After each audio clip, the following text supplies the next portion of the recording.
아침마다 국제뉴스 전해주고 계시는 저희 연합인포엑스 선임 기자 선지규 기자님 나오셨습니다. 안녕하세요. 네, 안녕하세요. 예. 자, 저희가 이제 항상 최근에는 이제 국제뉴스, 미국 이외의 국제뉴스부터 항상 여쭤봤었는데 사실 오늘은 날이다 보니까 저희가 이제 장중에 나왔던 이런 뉴스들 말고 조금 미국에서 나온 뉴스지만 저희가 앞에 못 다룬 뉴스들이 좀 있는 것 같아서 좀 여쭤봐야 될 것 같습니다. 사실 이 금융시장이 어제랑 오늘 표정이 확 다른 게 어떻게 보면은 어제도 시청자 여러분들께서도 그런 얘기 많이 하셨거든요. 나 이제 파월 진짜 못 믿겠다. 연준 진짜 못 믿겠다. 신뢰도 꽝이다. 뭐 이런 얘기들 시청자 여러분들께서 많이 해주셨는데 월가에서도 지금 이런 양상이 실제적으로 뭐 데이터적으로 좀 보이기 시작한다는 얘기가 있다고요? 미국 경제 전문 방송 CNBC가 최소 100만 달러, 우리 돈으로 한 13억 원 정도 되죠. 이게 이제 자금을 굴릴 수 있는 사람, 그러니까 고액 순자산가라고 이렇게 분류가 되는데요. 750명을 대상으로 조사한 결과를 어제 공개를 했는데 이게 이제 연준 FOMC 나오기 전에 나온 내용이긴 합니다. 네.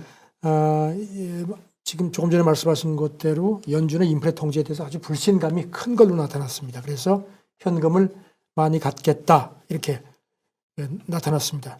CNBC는 2014년부터 이 조사를 했는데 인플레가 모든 위험을 요소를 압도한 게 처음이라고 했습니다. 응답자의 42%가 인플레가 앞으로 최소한 1, 2년은 계속될 거다. 그리고 19%는 2년보다 훨씬 더 길어질 거라고 봤습니다. 조사를 담당한 게 이제 스펙트럼 그룹인데 여기 대표는 연준의 인플레 대응에 대한 전망이 아주 비관적으로 바뀌었다고 분석을 했습니다. 특히 35%는 연준의 인플레 관리 능력을 전혀 신뢰하지 않는다고 아주 강하게 의구심을 보였고요. 그런데 재미있는 거는 공화당하고 민주당 지지층하고 조금 좀 편차가 났습니다. 공화당 쪽에서는 전혀 확신하지 못한다가 훨씬 많은 반면에 민주당 지지층은 그래도 어느 정도는 믿을 수 있다는, 아무래도 이제 바이든 행정부에 대해서 조금 호감을 가진 것 같습니다. 사실 회동도 했고요. 서로 말도 그렇죠. 맞췄고요. 네. 그리고 이제 보유 주식을 아주 공포에 질려서 이렇게 다 내던진 것까지는 아니지만 금리 상승이 계속될 걸로 이렇게 봐서 단기적으로 더 많은 현금을 보유하겠다고 밝혔습니다. 40%는 인플레 때문에 이미 포트폴리오를 손질했거나 그럴 계획이라고 했고요. 현금을 늘렸다는 비율이 한 44%.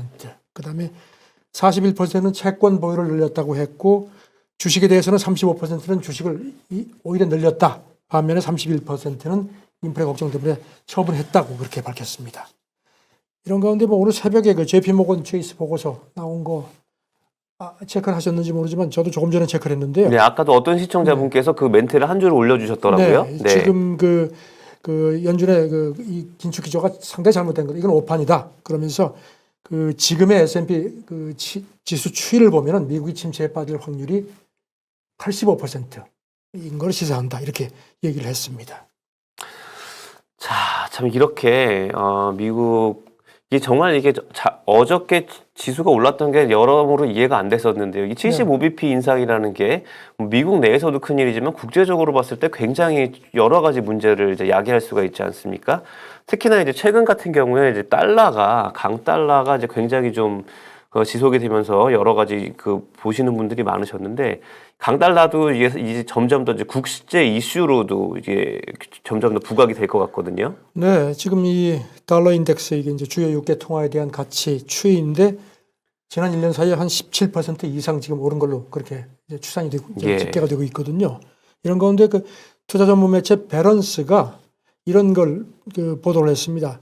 연준의 이른바 자이언트 스텝 금리 인상 때문에 달러 강세 추이가 완연히 더 굵어졌는데 이게 또다시 국제관계의 어떤 핫 이슈가 될 것 같다 이렇게 봤습니다. 그러면서 지금 연준 조치 이후에 암호화폐, 주식, 그다음에 주택시장 이런 쪽으로 이제 모든 시장에 관심이 몰려 있는데 반해서 상대적으로 달러 강세 추이에는 사람들이 조금 좀 이렇게 큰 관심을 갖지 않는 것 같다 했습니다. 그러면서 닉슨 행정부 때를 상기시켰습니다. 기억하시겠지만 1971년에 그때 금태환을 포기를 했지 않습니까? 금하고 이제 달러하고 이렇게 일정 교환 비율로 바꿔주는 걸 이제 포기한다. 그때 미국 재무장관이 코널리였는데 이 사람이 어떤 얘기를 했냐면요. 달러는 우리 통화지만 문제는 당신들 거다. 이게 이제 the dollar is our currency, but it's your problem. 이래가지고 그때 뭐 금융시장이 난리가 났었는데 밸런스는 또 그 다음에 1985년 프라자 합의 이것도 기억하시죠? 그렇죠. 예, 이때도 난리가 났었죠. 달러 강세 때문에 미국이 일본, 독일, 프랑스, 영국하고 공조해서 이제 엔화 가치를 많이 그때 조정을 했지 않습니까? 인위적으로.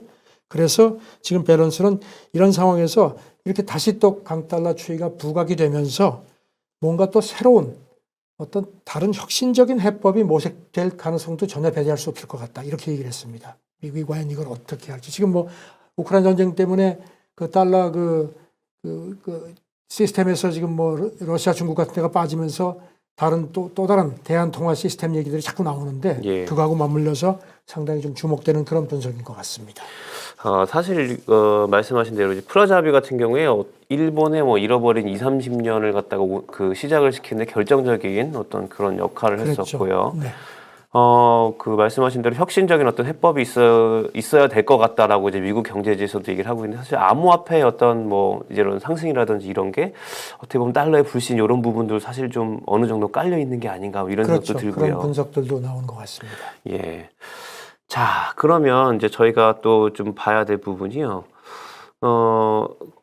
먼저 그 전에 저희가 시청자분 어떤 분께서 그 주연님이시군요. 우크라이나가 뭐 영토를 떼주고 종전선언한다는 얘기가 나온다는데 확인을 좀 한번 해달라 뭐 이런 얘기를 해주셨네요. 근데 이게 이제 오피셜은 아닌 거죠? 이런 얘기가? 그거 관련해서요. 예. 미국 MBC 방송이 오늘 새벽에 조금 눈에 띄는 보도를 했습니다. 뭔가 하면요. 그 브링컨 미국 국무장관하고 오스틴 미국 국방장관이 지난 4월 말에 키우에 갔었죠. 그래가지고 거기서 이제 젤렌스키 만나고 하다가 폴란드로 나와서 기자들한테 얘기를 하는데 그때 그 오스틴 장관이 이런 얘기를 했거든요. 우크라이나가 승리를 하기를 원한다는 얘기를 했는데 그래가지고 그때 미국이 그러면 계속 밀고 나갈 거야 뭐 이런 식의 여러 가지 추측이 있었는데 여기 대해서 바이든 대통령이 조금 질책을 했다는 겁니다. 발언 수위가 너무 세다. 그래서 좀 발언 수위를 좀 조정을 하는 게 좋겠다고 이렇게 좀 암암리에 이렇게 지적을 했다는 겁니다. 그게 이제 MBC 보도인데요. 네. 지금 아시다시피 지금 최근에 돈바스에서 그동안에 우크라이나군이 상당히 잘 그 방어를 하다가 좀 많이 밀린다는 얘기들이 나오지 않습니까? 그래서 일각에서는 우크라이나가 영토를 일부 양보하더라도 러시아하고 평화협정을 빨리 맺는 게 좋지 않겠다는 그런 얘기들이 서방 일각에서 나오는데 이거하고 맞물려서 뭐가 있는 거 아니냐. 물론 이건 속단은 어려운데요. 그래서 그런 조금 관측들이 있는데 지금 지적해 주신 아마 그런 거하고도 좀 맥이 닿지 않나 싶습니다. 예, 사실 뭐 우크라이나 전쟁이 이제 마무리가 되려면 어저께도 말씀을 해주셨지만 뭐 러시아도 그렇고 우크라이나도 그렇고 서로 원하는 걸 다 100% 얻으려고 해서는 빠른 이제 휴전이 나오기는 아무래도 좀 어려운 상황이라는 게 좀 객관적인 좀 시각이겠죠. 알겠습니다. 자, 그러면 조금 다른 얘기를 한번 해보겠습니다. 오늘 요즘에 보면 이제 중국 같은 경우에 최근에 이제 그런 얘기를 많이 하잖아요. 그 코로나 때문에 뭐라 그러죠? 봉쇄도 굉장히 뭐 여러 번 했다 풀었다가 많이 하고 있고, 그리고 이제 아무래도 여러 가지 문제들 때문에 좀 부자들 이렇게 좀 옥죄는 정책들 많이 펼치고 있는데요.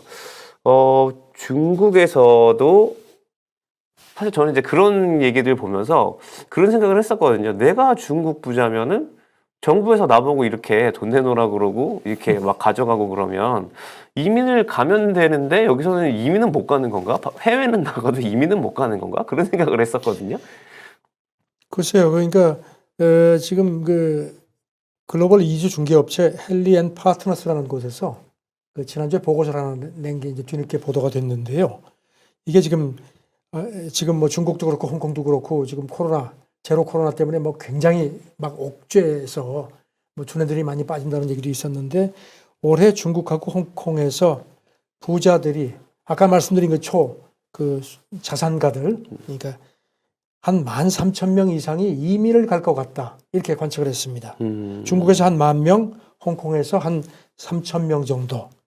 그리고 이제 그러면서 보고서가 이제 더 초점을 맞춘 게 이 사람들이 갖고 있는 자산, 만약에 이 사람들이, 물론 이제 이게 쉽지는 않을 텐데 몽창 다 처분을 해가지고 갖고 나간다고 치면은 최대 한 650억 달러, 우리 돈으로 한 83조 7천억 원 정도가 홍콩하고 중국에서 그 부가 유출될 수 있다는 추산이 가능하다. 그렇게 지적을 했습니다. 그리고 이제 그럼 어떤 나라에서 가장 많이 떠날까 보고서는 이제 아무래도 러시아 쪽이 제일 많은 것 같고요. 지금 러시아는 이런 아까 말씀드린 자기가 부동산 빼고 순수하게 운영할 수 있는 자산이 한 100만 달러가 넘는 사람 기준으로 해서 이 사람들 중에서 한 15% 정도, 한 15,000명 정도가 올해 떠날 것 같다는 얘기를 관측을 했고요. 중국이 그다음 아까 10,000명 정도였고 세 번째는 인도가 한 8,000명 정도가 나갈 것 같다. 그런데 인도는 또 최근에 그 정도가 나가도 워낙 빠르게 백만장자들이 또 새로 태어나기 때문에 인도는 별 영향이 없을 것 같다. 그 다음에 이제 네 번째는 아까 말씀드린 홍콩. 다섯 번째는 우크라이나. 여기도 한 2,800명 정도가 연말까지 떠날 것 같다는데 재밌는 게요. 전에는 이민 간다 하면은 영국, 미국 이런 데가 가장 우선순위였는데 지금 이 보고서를 보면요. 이제 목적지가 바뀌었다는 겁니다. 가장 많이 가는 곳이 아랍에미리트하고 호주, 싱가포르, 이스라엘, 스위스 순이다. 이스라엘, 스위스. 그래서 이스라엘이 나와서 저도 이스라엘로 간다? 글쎄, 그래서 이 보고서는 미국도 지금 세계의 부를 끌어다니는 그런 자력이 많이 약해졌다. 이런 또 분석을 했습니다. 그러게요. 이제 이런 유럽 선진국이 아니라 오히려 아랍에미리트, 호주, 싱가포르 이런 데로서 부자들이 가고 싶어한다. 아무래도 무슨 인종차별 문제라고 요즘에 어떤 그런 편견 같은 거, 그다음에 미국 같은 경우는 총기 사건 같은 게 많이 나고 하니까 저 같아도 예전처럼 이렇게 미국이 보여지지가 않거든요. 참 이런 부분 좀 미국이 어떻게 보면 사실 러시아는 우크라이나가 이렇게 전쟁을 하게 된 것도 일각에선 제가 그런 말씀하시는 분들도 계시더라고요. 미국이 예전 같지 않기 때문에 러시아가 저렇게 미국 눈치 안 보고 이렇게 마음대로 일 벌릴 수 있는 게 아니냐. 미국이 약해진 게 또 어떻게 보면 크게 보면 원인 중에 하나일 수도 있다. 이런 얘기 하시는 분들도 봤는데요. 그런 많죠. 참 이런 부분이 좀 나타나고 있는 것 같아서 좀 우리나라는 아닙니다만 제가 미국 시민은 아닙니다만 참 여러 가지 좀 복잡한 감정이 드네요. 블루스카이님께서 지금 미국 정제 시설이 부족해서 정제 마진이 높아서 가솔린 가격이 떨어지지 않을 거라는데 이거 어떻게 보십니까? 얘기를 하셨는데 사실 이런 부분들은 이제 이런 얘기들이 많습니다. 팬데믹 때 원유 선물 이제 마이너스 갈 때 그때 이제 많이 망했고 그래서 사실 지금 미국 석유 업체들 자체가 문을 많이 닫은 상태고 그래서 정제 시설 자체가 실제로 부족하다는 말은 이제 팩트인 것 같습니다. 그런 부분은 좀 한번 이제 유념을 해주셨으면 좋을 것 같고요. 저도 말씀드렸지만 정유 설비 부족하다는 바이든 대통령이 국방물자법 발동한 방안도 검토하고 있다는 보도가 어제 나왔거든요. 그렇죠. 하고 맥락이 닿는 것 같습니다. 역시 이제 정제 시설이 부족한 거는 확실한 것 같습니다. 그 부분은 맞는 것 같고요.